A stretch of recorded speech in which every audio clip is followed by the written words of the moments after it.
Assalamualaikum dan selamat sejahtera. Selamat datang ke channel Sains bersama dengan Cikgu Nazir. Pada hari ini, kita akan belajar mata pelajaran Sains tahun 6, Unit 8, Teknologi Pengawetan Makanan. Dan tajuk yang akan kita pelajari pada hari ini ialah kerosakan makanan. Standard kandungan yang akan kita pelajari pada hari ini ialah standard kandungan 8.1, iaitu kerosakan makanan. Untuk pengetahuan semua murid, terdapat dua standard pembelajaran yang akan kita pelajari pada hari ini. Standard pembelajaran pertama ialah 8.1.1, menjelas dengan contoh ciri makanan yang telah rosak. Untuk itu, pada hari ini, cikgu ada membawa beberapa jenis makanan dan kita akan lihat perbezaan antara makanan yang elok dan makanan yang telah rosak. Seterusnya, untuk standard pembelajaran kedua, kita akan belajar standard pembelajaran 8.1.2. iaitu menyatakan bahawa kerosakan makanan disebabkan oleh tindakan mikroorganisma. Di sini, kita akan lihat bagaimana mikroorganisma bertindak balas terhadap makanan yang menyebabkan makanan itu menjadi rosak. Seterusnya, untuk hari ini, apa yang murid-murid perlu tahu, terdapat 3 perkara penting yang murid-murid perlu tahu. Perkara pertama, murid dapat menyenaraikan ciri makanan yang telah rosak. Seterusnya, kamu dapat menyatakan makanan menjadi rosak akibat tindakan mikroorganisma. Kita akan lihat bagaimana faktor pertumbuhan mikroorganisma iaitu sukan. Seterusnya, kita dapat mengesan perubahan makanan yang telah rosak. Baiklah murid-murid, kamu boleh membuka buku teks muka surat 134. Gambar menunjukkan suasana di kantin sekolah pada waktu rehat. Kelihatan Lim, Rina, Amir dan Dina sedang makan di kantin. Laparnya, saya makan dulu ya, kata Lim kepada rakan-rakannya. Masamlah, kata Lim sambil membuang sandwich yang dimakannya. Itu kan sandwich semalam, kata Dina kepada Lim. Maknanya, sandwich itu sudah rosak. Tapi, bagaimana kita nak tahu sesuatu makanan itu dah rosak? Tanya Lim kepada rakan-rakannya. Justru murid-murid, jelaslah di sini bahawa Lim tidak mengetahui bahawa makanan yang dimakannya itu sudah rosak ataupun basi.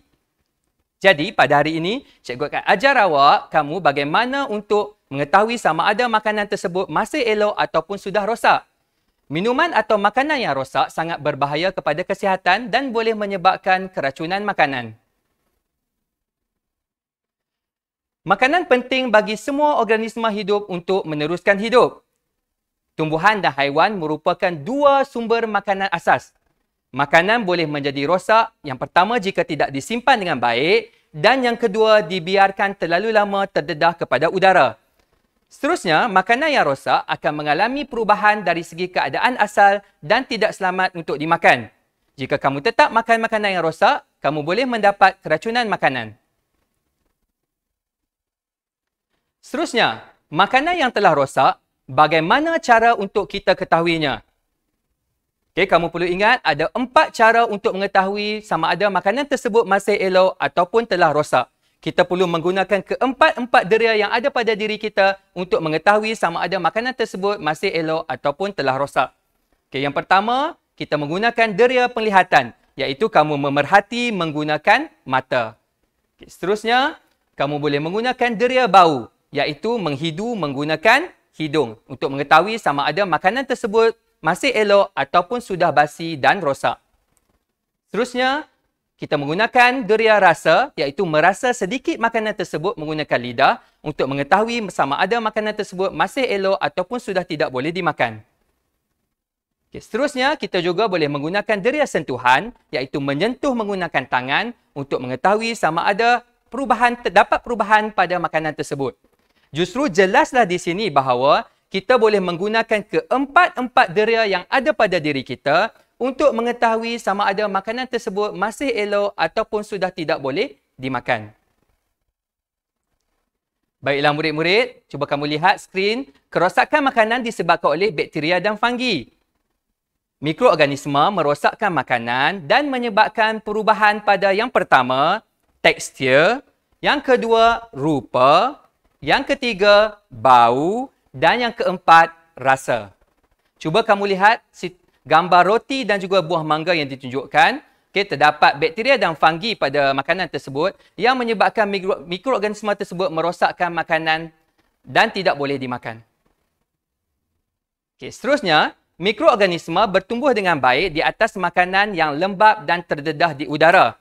Mikroorganisma menghasilkan bahan toksik yang membuatkan makanan berbau dan mempunyai rasa yang tidak menyenangkan. Setengah bahan ini adalah beracun dan boleh menyebabkan keracunan makanan sekiranya dimakan oleh manusia. Terdapat 3 tanda keracunan makanan. Yang pertama, sakit perut, cirit-birit dan muntah. Sekiranya kamu mengalami ketiga-tiga simptom ini, kamu perlulah segera berjumpa dengan doktor untuk mendapatkan rawatan.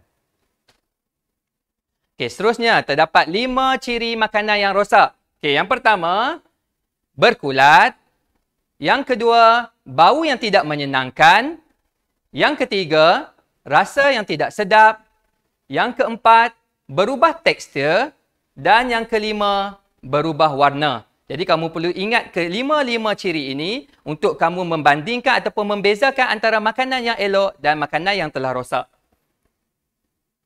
Okey, baiklah murid-murid. Hari ini kita akan lihat ciri-ciri makanan yang rosak yang cikgu bawa pada hari ini. Okey, yang pertama kita akan lihat ciri makanan rosak yang pertama iaitu nasi.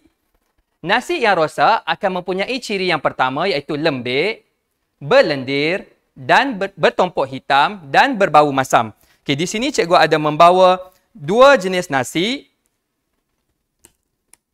Okey, yang pertama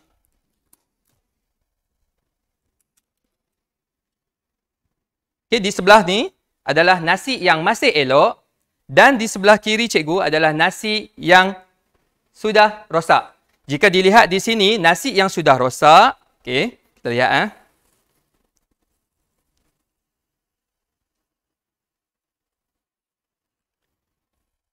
Nasi yang sudah rosak akan mempunyai perubahan. Yang pertama, nasinya agak lembek, okey, jika disentuh lembek, kemudian berlendir iaitu melekit. Dan kelihatan ada tompokan hitam pada nasi tersebut dan jika dibau menggunakan hidung, nasi ini berbau masam. Ini menunjukkan bahawa nasi ini telah rosak dan tidak boleh dimakan. Walaupun kamu nak makan bersama dengan ayam goreng, nak makan bersama dengan tom yum, tetap akan menyebabkan keracunan makanan kerana mikroorganisma telah merosakkan makanan ini iaitu nasi. Seterusnya, makanan seterusnya ialah roti, bahulu dan kek. Ketiga-tiga makanan ini akan mempunyai ciri yang rosak iaitu tompok kehitaman. Di sini cikgu ada membawa roti untuk ditunjukkan kepada kamu. Okey, jika dilihat, okey, roti yang masih elok, okey, tiada tompokan hitam dilihat pada roti ini. Okey, roti ini di depan dan di belakangnya tiada tompokan hitam. Tetapi apabila roti ini telah terdedah di udara dan dibiarkan lama, maka roti ini akan rosak. Cuba kamu lihat, ada tompokan hitam di atas roti ini. Ini menunjukkan bahawa mikroorganisma telah membiak di atas roti ini dan menyebabkan roti ini menjadi rosak. Okay, cikgu lihat, kamu lihat dengan lebih jelas. Cikgu bawa 2 roti kepada kamu. Okey, kamu lihat perbezaan, ada warna, ada tompokan hitam di atas tu. Jadi kalau ada tompokan hitam ni, kamu dah tak boleh makan roti ni bersama dengan jam dan sebagainya. Ataupun makan begitu sahaja pun tidak boleh. Sebab nanti akan boleh menyebabkan keracunan makanan. Okey, seterusnya, makanan seterusnya ialah buah-buahan. Okey, kamu lihat di gambar yang ditunjukkan ada buah apple, dan buah lemon. Okey, di sini kamu tengok. Okey, untuk buah-buahan, okey, perubahan ataupun ciri-ciri yang akan berubah ialah yang pertama akan berubah tekstur, berkulat dan juga berubah warna. Okey, di sini cikgu ada membawa buah apple. Okey, kamu tengok buah apple yang masih elok dan boleh dimakan. Okey, kamu lihat teksturnya tidak berubah. Okey, masih keras. Kemudian tidak berkulat dan juga warnanya kekal warna merah. Tetapi apabila buah apple ni sudah rosak, maka buah apple ni akan bertukar warna. Kamu tengok, berubah warna. Okay, ada tompokan, ada kulat juga di atas, di bahagian atas buah apple tu. Okay, kamu boleh lihat di sini. Okey, seterusnya cikgu bawa juga kepada kamu buah pisang. Kamu tengok, buah pisang apabila telah rosak, dia telah berubah warna menjadi kehitaman. Teksturnya juga telah berubah. Buah pisang ni kalau kamu sentuh, dia agak lembek dan berair. Okey, dan telah berkulat. Ada kulat di sekeliling buah pisang itu. Okey, kemudian cikgu juga bawa kepada kamu buah oreng. Kamu tengok buah oreng yang telah rosak. Okey, ini adalah contoh kulat yang berada pada atas buah oreng yang telah rosak. Jadi jika kamu lihat ada perubahan dari segi ciri makanan ini, maka kamu tidak boleh makan. Okey, seterusnya kita akan lihat makanan yang seterusnya ialah sayur-sayuran. Sayur-sayuran yang telah rosak akan bertukar warna menjadi kekuningan dan akan layu. Okey, contoh cikgu bawa sayur kepada kamu, cikgu bawa cili. Okey, cili berwarna apa? Cili berwarna merah. Okey, tetapi apabila telah rosak, cili akan bertukar menjadi warna agak kekuningan dan juga kamu tengok perbezaan antara dua cili ini. Okey, cili yang kedua ni yang telah rosak ni akan layu dan juga dia punya warna dia pun akan berubah menjadi warna agak kekuningan. Okey, seterusnya cikgu bawa juga cili yang berwarna hijau. Okey, kamu tengok. Okey, cili hijau apabila sudah rosak, okey, dia akan bertukar menjadi warna yang agak kekuningan dan sudah layu. Jadi adalah tidak elok dan tidak sesuai untuk dimakan. Okey, seterusnya ciri makanan yang seterusnya ialah susu. Okey, susu jika telah rosak akan ada 4 perubahan yang dapat kamu perhatikan. Yang pertama, susu akan berubah tekstur, kedua berbuih, ketiga berasa masam dan keempat berketul-ketul. Okey, di sini cikgu ada membawa susu yang telah rosak. Jadi kita akan buka sama-sama susu ni dan kita akan lihat sama ada betul atau tidak betul ciri-ciri yang cikgu nyatakan sebentar tadi yang terdapat pada susu ni untuk menunjukkan bahawa susu ini telah rosak. Okay, kita akan tengok sama-sama. Okey. Okey. Okey. Okey, cikgu buka sekejap ya.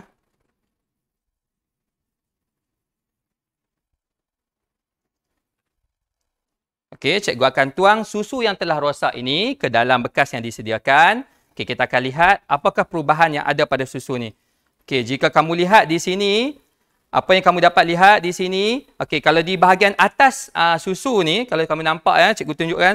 Okey, kalau cikgu angkat di sini, okey, nampak kedudukan susu ni di bahagian atas ni adalah berbuih. Dan jika kamu bau ni, kamu akan bau yang sangat masam. Jadi menunjukkan bahawa susu ini sebenarnya telah rosak dan tidak boleh dimakan. Dan ada perubahan tekstur di mana susu ini lebih berketul-ketul berbanding dengan susu biasa. Bila kamu tuang, okey, susu tu boleh diminum. Tapi bila dah jadi macam ni, susu ni akan berketul-ketul. Okey, kalau kamu dapat lihat, kamu tengok di sini, berbuih pun banyak.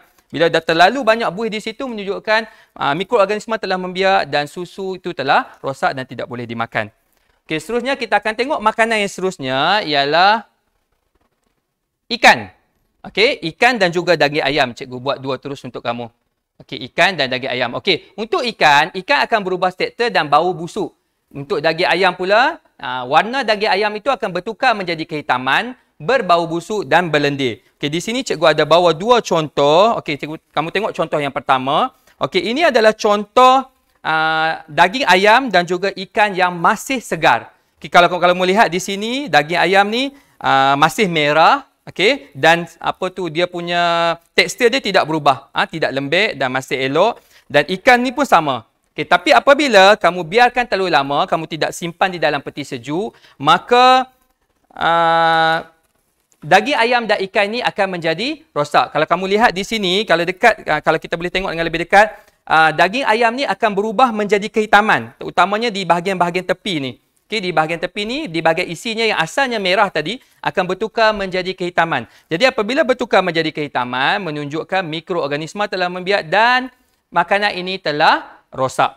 Kamu tengok ikan pun sama. Bila tengok ni, dia agak berlendir. Bila kita sentuh, agak berlendir dan baunya sangat busuk. Jadi makanan ni memang tidak boleh dimasak ataupun tidak boleh dimakan. Kalau kamu makan juga akan menyebabkan keracunan makanan. Okey, seterusnya. Okey, punca kerosakan makanan. Okey, punca kerosakan makanan, kalau kamu tengok di sini, makanan menjadi rosak akibat daripada tindakan mikroorganisma. Mikroorganisma akan membiak di atas makanan tersebut dan menyebabkan makanan tersebut tidak boleh dimakan. Okay, seterusnya, terdapat 5 faktor pertumbuhan mikroorganisma iaitu sukan. Yang pertama ialah S. S ialah suhu. Mikroorganisma mati pada suhu yang tinggi melebihi 65 darjah Celsius dan tidak aktif di dalam peti sejuk. Sebab tu makanan tu kita simpan dalam peti sejuk dan kita simpan pada suhu yang tinggi. Tapi makanan ni aktif pada keadaan panas dan lembap. Okey, seterusnya faktor yang kedua ialah U. U itu ialah udara. Mikroorganisma memerlukan udara untuk bernafas. Jadi kalau makanan tu terdedah kepada udara, makanan tu akan lebih cepat untuk rosak. Okey, seterusnya faktor yang ketiga ialah keasidan yang sesuai. Mikroorganisma tidak dapat hidup pada keadaan yang terlalu berasid iaitu masam. Okey, seterusnya faktor yang ketiga ialah air. Mikroorganisma memerlukan air dan kelembapan untuk bertumbuh. Sebab itu kalau kamu tengok roti, kalau kamu nak mikroorganisma tu tumbuh dengan lebih cepat, kita percikkan air, kita tutup, letak dalam beg plastik, kemudian kita letak di tempat yang gelap. Lagi cepat mikroorganisma tumpukan hitam itu bertumbuh. Okey, seterusnya N ialah nutrien. Mikroorganisma memerlukan nutrien untuk hidup iaitu tidak terlalu masin dan tidak terlalu manis.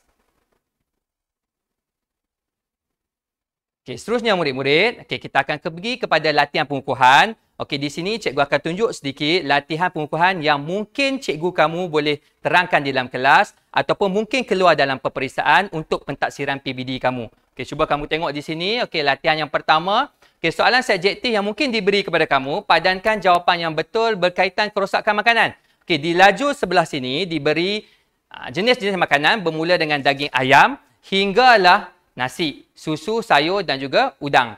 Okey, kamu tengok di sini. Okey, daging ayam berwarna kehitaman dan busuk, nasi berlendir dan bertumpuk hitam, susu berbau busuk dan berasa masam, sayur berwarna kekuningan dan layu, udang berubah tekstur dan berbau busuk.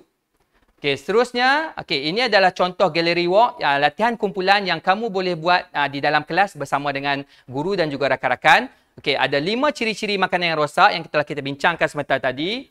Okey, ini adalah kelima-limanya. Okey, jadi kamu boleh lakukan aktiviti ini bersama dengan guru kamu di dalam kelas. Okey, seterusnya, tulis huruf yang mewakili makanan dalam rajah pada ciri yang betul apabila makanan itu rosak. Okey, ini adalah TP1. Okey, kalau kamu tengok di sini, ada A, B, C dan D dilabelkan makanan. Kemudian yang pertama, bertukar warna kekuningan dan layu. Okey, jadi jawapannya sayur-sayuran lah. Jadi jawapannya D. Okey, seterusnya berubah tekstur, warna dan berkulat. Jawapannya buah-buahan, B. Okey, seterusnya berbau busuk, berasa masam, berbuih dan berketul-ketul. Ini jawapan untuk susu iaitu C. Okey, seterusnya berubah tekstur dan berbau busuk. Okey, jawapannya ialah ikan iaitu E. Dan seterusnya lembek, berlendir, bertumpuk hitam dan berbau masam iaitu nasi lah yang cikgu bawa sebentar tadi yang tunjuk kepada kamu tu. Okey, seterusnya. Okey, rumusan pembelajaran kita pada hari ini. Okey, untuk rumusan pembelajaran pada hari ini, cikgu buat dalam bentuk jadual supaya awak lebih faham. Kalau awak tengok di sini, di bahagian sebelah kiri itu ada nasi, roti, kek, sayur, buah, daging ayam, ikan dan susu. Itu adalah jenis-jenis makanan yang kita bincangkan pada hari ini. Dan cikgu menggunakan 4 deria itu untuk mengesan perubahan yang berlaku pada makanan tersebut untuk menunjukkan ataupun mengenal pasti makanan tersebut sama ada masih elok ataupun telah rosak. Okey, cikgu kita ambil satu contoh. Okey, contoh yang pertama nasi. Nasi dari penglihatan kamu dapat melihat ada tumpukan hitam, kemudian bau, kamu boleh menghidu menggunakan hidung, ada bau masam. Dan kemudian kamu menggunakan tangan, kamu sentuh nasi tersebut, keadaan nasi tersebut agak lembek dan berlendir. Jadi ini menunjukkan bahawa nasi tersebut telah rosak dan tidak boleh dimakan. Okey, jelas. Jadi kamu boleh menggunakan jadual seperti ini supaya kamu lebih faham topik yang cikgu bincangkan dan juga kamu boleh salin dalam buku latihan kamu di rumah. Okey, terima kasih diucapkan. Okey, cikgu harap kamu dah faham apa yang cikgu ajarkan pada hari ini. Okey, untuk tajuk pada hari ini, teknologi pengawetan makanan, kita telah bincangkan kerosakan makanan dan kita telah lihat bagaimana mikroorganisma bertindak balas dan merosakkan makanan. Dan kamu boleh lihat dari segi 5 perubahan-perubahan yang telah cikgu nyatakan sebentar tadi. Okey, semoga berjumpa lagi di lain hari. Terima kasih dan Assalamualaikum warahmatullahi wabarakatuh.